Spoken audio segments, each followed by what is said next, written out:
MR Mallanna గారిని మాట్లాడవలసిందిగా కోరుతున్నాను. వేదిక మీద ఉన్నటువంటి గౌరవ మంత్రివర్యులు,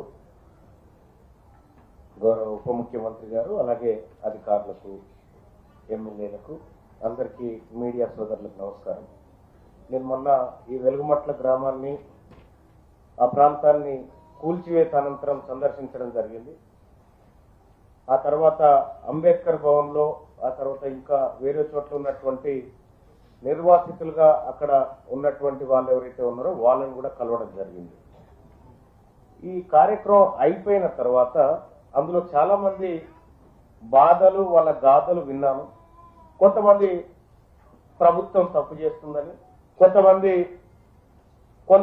నాయకులు తప్పు చేస్తున్నారని, ఇంకొంతమంది మాకు అన్యాయం జరిగిపోయింది, కారకులు ఎవరో మాకు తెలియదు అనేటువంటి మాట మాట్లాడారు. ఈ కన్ఫ్యూజన్ అన్నిటితోటి ఇక్కడ కార్యక్రమం అయిపోయింది. కలెక్టర్ గారికి ఒక రిప్రజెంటేషన్ ఇస్తూ అందులో నేను ఒక పాయింట్ మెన్షన్ చేసిన, నాకు అర్థమైన కాడికి ఇది ఒక ముఠా నడుస్తా ఉంది. ఇక్కడ ఈ భూమాఫియా ఒక ముఠా నడుస్తా ఉంది. ఈ ముఠా పైన పీడీ యాక్ట్ నమోదు చేసి చర్యలు తీసుకోండి అని చెప్పడం జరిగింది ఆ రిప్రజెంటేషన్ లో. సేమ్ టైం అక్కడ బాధితులతో మాట్లాడొచ్చి వాళ్ళకు కూడా ఒక ప్రజాప్రతినిధిగా భరోసా ఇచ్చి, అమ్మ మీ భూములు ఎక్కడికి పోవు, ప్రభుత్వంతో మేము సీరియస్ గా ఫైట్ చేయడానికి సిద్ధంగా ఉన్నాం, మీ భూములు మీకు ఇస్తామని ఆ రోజు వాళ్ళందరూ కూడా చెప్పడం జరిగింది. అదే విధంగా ప్రభుత్వానికి రిప్రజెంట్ చేస్తాం. తీరా ఈ కార్యక్రమం అయిపోయింది, భోజనం చేద్దామని ఇక్కడ రామాలయం దగ్గర నేను, మా జానయ్య గారు అందరం కలిసిపోయాం. పోతే ఇక కళ్ళకు నీళ్ళు వచ్చినాయి. మంత్రి గారు, ఒక మహిళ అక్కడ వాచ్మెన్ గా పనిచేస్తా ఉంది. వాళ్ళ కొడుకు అంటే ఆయన మానసికంగా వికలాంగుడైనాడు, నిలబడలేకపోతున్నాడు.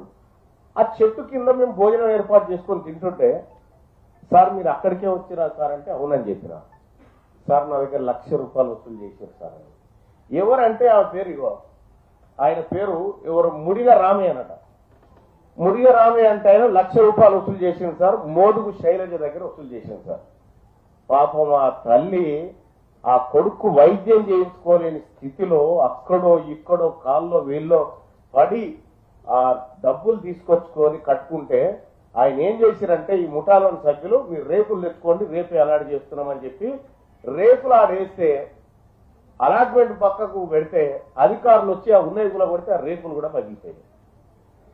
పాపం ఆ తల్లి ఫోన్ నెంబర్ లేదు నా దగ్గర, కానీ ఉంటే మాత్రం నేను గౌరవ మంత్రివర్యులకు చెప్తా ఉన్నా, ప్రత్యక్షంగా ఆమె గోస చూసినా ఆవిడ కూడా ఒక లాట్ ఇవ్వాల్సిందిగా మీ అందరినీ రిక్వెస్ట్ చేస్తా ఉన్నా.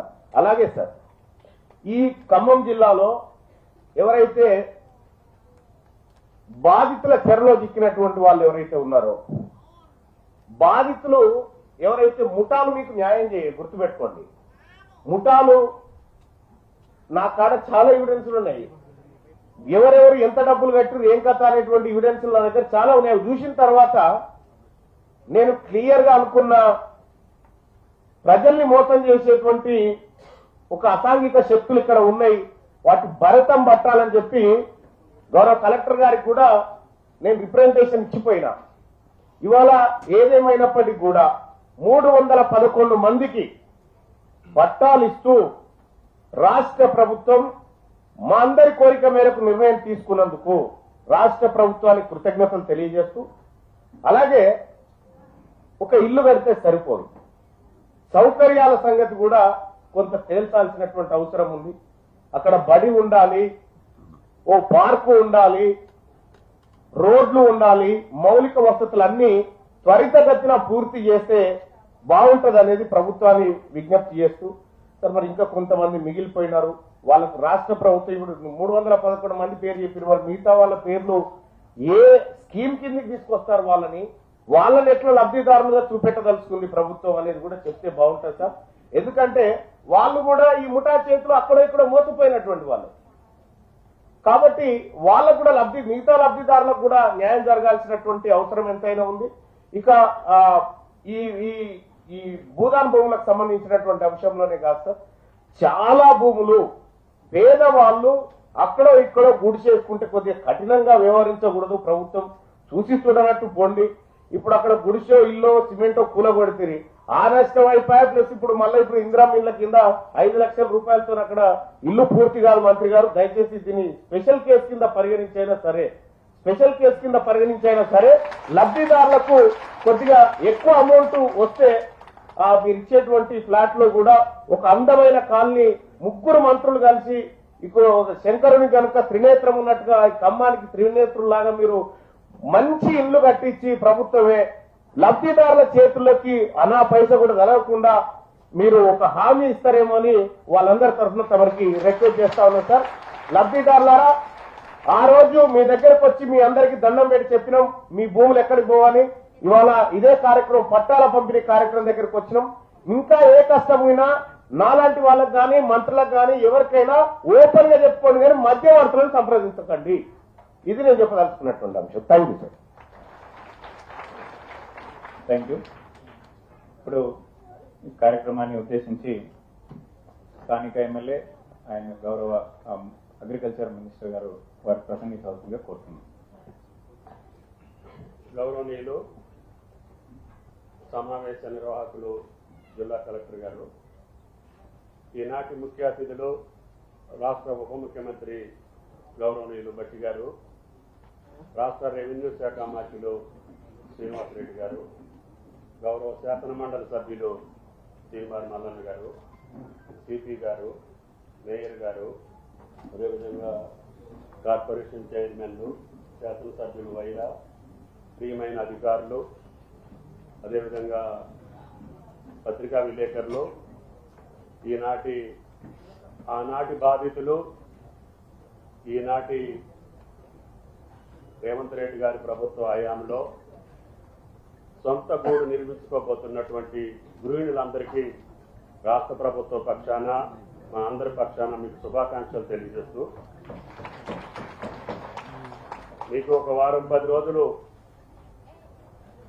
మల్లన్న గారు చెప్పినట్లుగా కొద్దిమంది ముఠాలుగా వాటికి పేదల పేరు ముందు తగిలించి ఆ ముసుగులో మిమ్మల్ని మోసం చేసి దగా చేసి మీ కాయ కష్టాన్ని వాళ్ళు నిధులుగా సమీకరించుకోవటానికి ఇటువంటి పన్నాగం పంటే ఆనాటి ప్రభుత్వం నిమ్ముకు నీరెత్తినట్లుగా ఉంది, పట్టించుకోలేదు.